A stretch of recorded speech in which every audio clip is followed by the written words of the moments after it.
Welcome back to Random Reviews. Today we're doing the X-rated, kind of violent, kind of gory, lots of disgusting sex, Jessica Jones! Yay!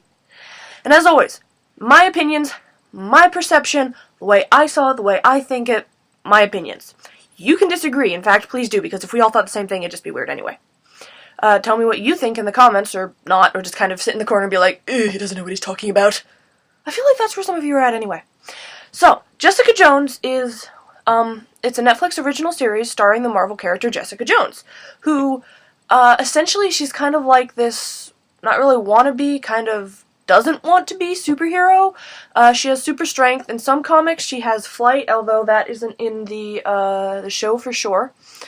In the show, she is a private eye, a PI, private investigator, suffering from PTSD from a dick face named Kilgrave. Also, spoiler alert all over this shit. Kilgrave being actually David Tennant, the 10th Doctor, which that was interesting, because I'm so used to seeing him as the Doctor Who face, where he's just, being goofy and oi mate, let's go do stuff. But in this, it's like totally different. The acting is incredible on Kilgrave's part. Essentially, Kilgrave, what he does is he says something, and then you want it. He says, come with me, and you want to go with him. His words are commands that you follow. And that's fucking terrifying. He can control people entirely. And he controlled Jessica for a while. She has freaking superpowers, man. That's intense. And she finally gets free when he gets hit with a bus.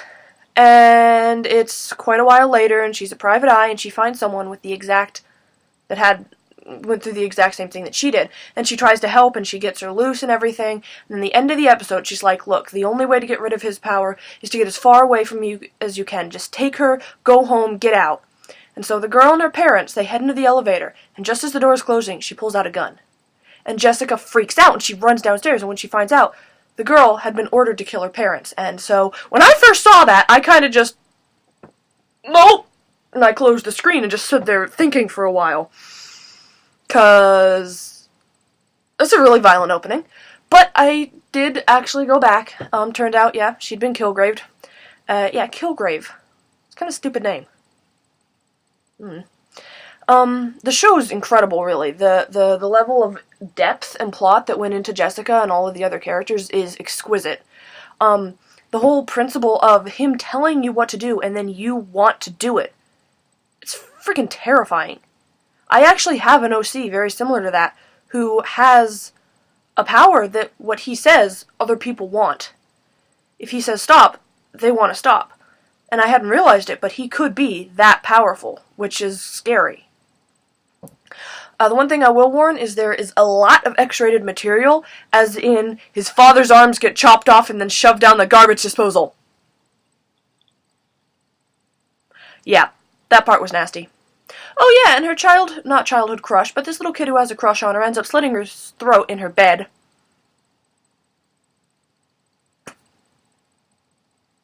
That part was disgusting. There's a lot of blood, there's a lot of killing. And the thing is Kilgrave, and I quote, I never kill anyone. They kill themselves. Because you told them to, asshat! But yeah, so big friggin' gore and blood warning on it because that shit is intense. I could only watch like one episode at a time and then like go watch some kiddie cartoon to take my mind off of it because blood. So much blood. There's also a lot of sex. Well, actually, there's not as much sex as some things, but it's certainly more in your face.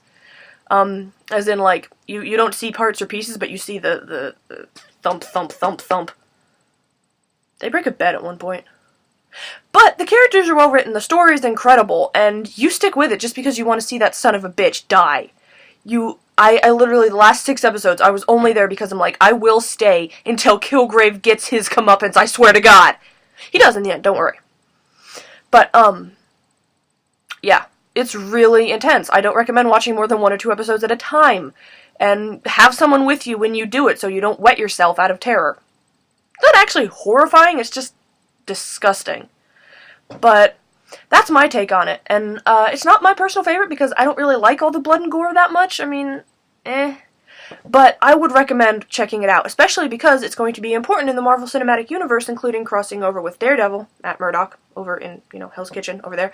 And then later, when Luke Cage gets his own series, it's going to cross over with them, and then we're going to have the whole Hell's Kitchen gang back together, including Iron Fist. They're making a separate thing for Iron Fist, and I'm so excited! Excitement. But anyway, yeah, do check it out because part of the Marvel Cinematic Universe, beautifully written characters, a lot of fun to watch, great plot, little gore, but you can get past that. Alright, thank you all for watching. This has been Random Reviews with the dude with the weird hair. And now I'm Punk Stuck Matuna.